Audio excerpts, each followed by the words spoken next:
아침 묵상입니다. 오늘 하루 하나님의 은혜가 충만하길 축복합니다. 그리고 오늘 수요일 저녁부터 부흥회가 있습니다. 그 은혜 자리에서 여러분들 만나길 기대합니다. 목요일과 금요일 새벽은 우리 부흥회 말씀으로 아침 묵상을 대신하도록 하겠습니다. 오늘 날마다 주기로 큐티 본문은 요한복음 2장 1절에서 12절 말씀입니다. 요한복음 2장 1절에서 12절 말씀의 제목은 가나의 혼인잔치. 어머니 마리아가 예수님께 포도주가 부족함을 알린 뒤에 하인들에게 부탁을 하며 지시를 했습니다. 그 주제는 순종이었습니다.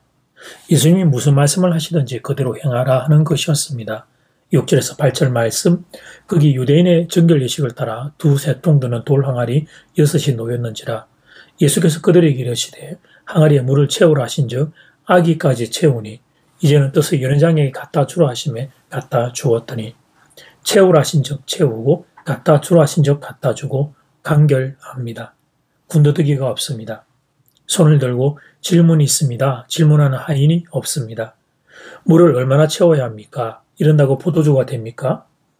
이런 질문을 하거나 토를 다는 이가 아무도 없습니다. 채우라니 그냥 채웁니다. 하인들의 믿음은 순종하는 믿음이었습니다. 이것이 바로 기적을 불러오는 믿음이었습니다. 가나 혼인잔치 기적의 절정은 하인들의 순종에 있었습니다. 사랑하는 여러분, 오늘 본문에서 우리가 하나 더 눈여겨봐야 할 것은 하인들이 예수님에게 묵묵히 순종했을 뿐 아니라 끝까지 순종한 사실입니다. 하인들은 물을 항아리에 채우라고 했을 때 아기까지 채웠습니다. 예수님이 물을 떠서 연회장에 갖다 주라 하실 때에 갖다 주었습니다. 기적은 언제 일어날지 모르는 일입니다. 어느 순간에 물이 포도주로 변했는지도 알 수 없는 일입니다. 다만 끝까지 순종했더니 물이 포도주 되는 기적이 나타난 것이었습니다. 그래서 사랑하는 여러분, 구절을 보면 아무도 이 비밀을 몰랐지만 물 떠온 하인들은 알더라고 기록하고 있습니다. 그들 때문에 예수님의 기적이 나타났고 그리고 그들은 예수님의 기적을 체험하게 되었습니다. 순종하는 사람은 기적을 경험하는 기쁨을 누리게 되는 것입니다. 다른 사람이 알지 못하는 기쁨이 있습니다. 예수 만난 기쁨, 예수 기적 체험한 기쁨, 그 기쁨이 그들의 것이 되는 것입니다. 9절 말씀을 다시 한번 보겠습니다. 연회장은 물로 된 포도주를 맛보고서도 어디서 났는지 알지 못하되 물 떠온 하인들은 알더라.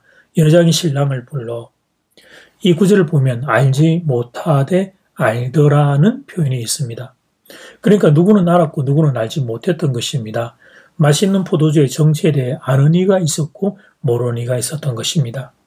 연회장은 그 비밀을 몰랐습니다. 당시 유대인의 결혼 풍습상 연회장은 말 어른이 맡았습니다. 말에서 존경받는 어른이 맡았습니다. 이런 분들은 말에서 일어나는 일들에 대해 모르는 것이 없습니다. 그런데 여러분, 이상하지요? 본문의 혼인잔치에서 맛 있는 포도주를 맛보고 그 정체를 알지 못했습니다. 반면 그 잔치에서 가장 낮은 자리에 위치한 하인들이 그 비밀을 알았습니다. 이것이 바로 하나님 나라의 원리입니다. 세상에서 똑똑하다고 하는 것이 아닙니다. 비록 세상에서 낮은 자리에 있을지라도 주님의 말씀에 순종하는 사람들이 아는 나라, 그 나라가 바로 하나님의 나라입니다.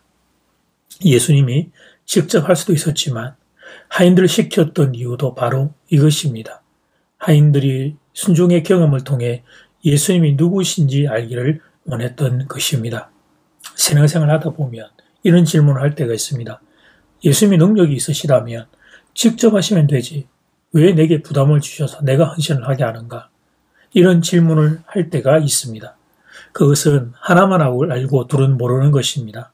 사랑하는 여러분, 하나님은 우리의 헌신이 필요한 분이 아니십니다. 하나님은 스스로 자족한 분이십니다. 아무의 도움도 필요 없고 아무의 헌신도 필요 없는 분이십니다. 그런데 하나님이 우리에게 참여를 요청하시는 것은 그 참여를 통해 우리가 하나님 나라를 경험케 하기 위함인 것입니다. 순종은 귀찮은 것이 아닙니다. 내가 하기 싫은 것을 억지로 하라고 주님이 시키는 것이 아닙니다.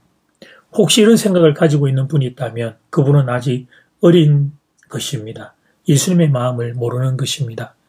예수님이 혹시 여러분에게 어떤 순종을 요청하십니까? 그것은 여러분을 초청하는 것입니다. 예수님을 더 생생하게 경험할 수 있는 시간으로 초청하는 것입니다. 순종은 하기 싫은 일의 부담이 아닙니다. 영광의 초청입니다. 이 생각이, 인식이 자리 잡혀야 합니다. 이렇게 생각을 바꾸라고 오늘 본문에서 하인들의 순종을 요청하신 것이었습니다. 하인들이 순종을 통해 예수님을 경험한 것처럼 우리도 순종을 통해 예수님을 경험하라고 말씀하시는 것입니다. 이제 기도 시간입니다. 받은 말씀과 개인 기도 제목을 가지고 함께 기도하는 시간입니다. 이 시간 다 함께 마음을 모아 주님 앞으로 나아가겠습니다.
예수님, 오늘 순종에 대하여 생각을 바로잡습니다.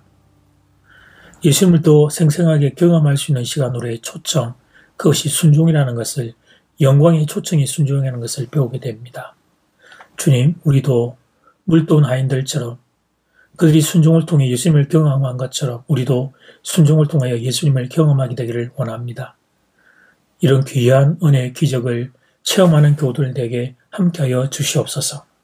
부흥회의 기간들 통해서 살아계신 예수님 만나는 하나님의 귀한 은혜와 복을 받는 시간 되도록 함께하여 주시옵소서.